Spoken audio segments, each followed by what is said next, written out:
It's an interesting balance. I mean, essentially, people are trading their time for money. Yeah. Time that they could have been doing other things that they wanted to do. But I remember, I turned 46 this year, so you got 10 more laps around the sun on Look me. at you, sweetie. You look like you're 30 years old. That's Imagine all the stress that you've been through, and you look so good. You got some good genes, son. I think it's because I don't pay attention sometimes. I And think just that let shit helps. just fucking go. I think that helps. It's, you know, I really do think that helps. yeah. I try to not take too many things too seriously. Don't get me wrong. I can get stressed out like a motherfucker. Sure. But I remember being younger and I thought that getting money, I need X amount. I don't remember what that dollar amount was when I was young. It's probably $1,000, but it was about getting money. Now I look at it, my dad's getting ready to move to Montana. He just sold his house in Santa Cruz. They're starting that process. And we've had conversations about money and, you know, what he made on the house, what he's going to do with it. And my theory in talking with him is, if I were you, I would try to arrive at the end Broke. like, that last check for $5, Yeah. bounce that fucker. Yeah. Like, yeah. why not? I Yeah. mean, what at some point in your life, if you can't flip the perspective and go, hey, I have spent so much of my time working for other people, likely, because very few people work for themselves comparatively. If I like, what's the point of this treasure chest if you can't go and at least do something that you want to do? Yeah, for sure. That's what you should be doing with your life if you can. And you really should avoid working for other people if you can. It's Easier hard. said than done. Especially Especially when you're young. Yeah, very hard. Very hard. But it's also it's all the steps you take, right? Because most of the steps that people take, especially when you get a conventional education and then you get some sort of a master's degree or a doctorate, like, man, that's a lot of invested time. And there's opportunities that are available for people with those degrees. And it's a general course that you've been on. You're on a path. And if you're on that path, it's very difficult to work by yourself. Work for yourself. Well, you're also leaving out the immense amount of debt that most people accrue at a really young age in their life associated with those paths. Yeah, and you can't get out of it. It's the most evil shit ever. A couple friends who are lawyers. Actually, to this day, I'm yet to speak to a lawyer, and I'm sure that they're out there. But resoundingly, the same thing they say to me is, if I didn't owe so much money in student loans, I would do something different. Yeah. They don't enjoy it. Yeah. There's a lot of people like that. Yeah. A lot of people like that live their life in that way, and it sucks. And it's, but yeah, it's very difficult to not live like that. But it is possible. But it's about the path that you take. If you continue on the path of working for other people and wish that you worked for yourself, nothing is going to change.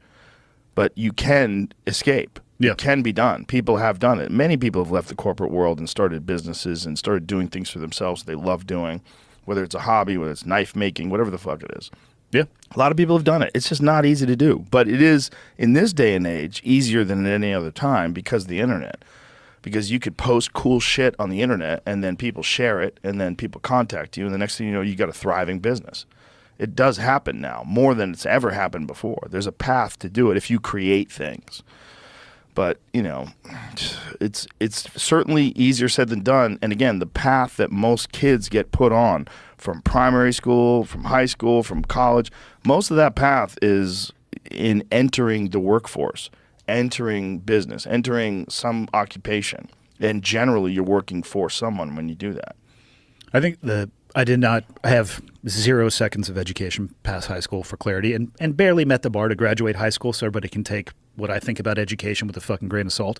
But the predatory lending around education, to me, I think should be completely revamped and illegal. I think it saddles young people with a debt where it limits their options so deeply that it makes working for yourself, unless you're just doing it in the microscopic amount of off time that you have, almost impossible. Yeah.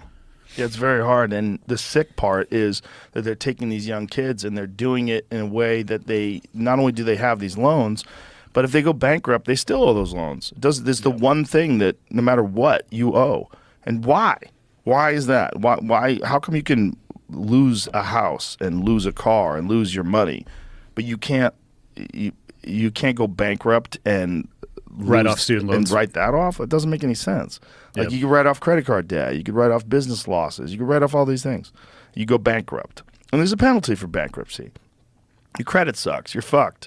Very difficult to get a loan. Very, very difficult for people to trust you again. You have to earn that trust back, and even then, it's always going to be a stain on your record. But you can do it. people have done it, and a lot of people have done it. A lot of people have filed for bankruptcy. Big famous people have filed for bankruptcy. Big Like presidents. Yeah, those guys. Yeah. Chapter 11s. They've gotten out of debt. But you can if you own student loans. If you owe student loans, you're fucked. I wonder why that is. I'm sure there's a justification for it. They love you, and they want you to be responsible. Probably not the terms I would use. That's what it is. It's love. It's all love. Ah, The United States just wants better people all around, and they know that if they pay for everything, you're just going to be a fuck off and smoke meth. And So you were saying that, but before we started, you were talking about how you think that society is as close as it's ever gone to just circling the bowl. yeah, we were talking outside. I think we're as close as I've ever experienced to a complete societal collapse. And I don't think that people recognize how close we are. Because if the whole country goes the way San Francisco and Portland have gone, we're fucked.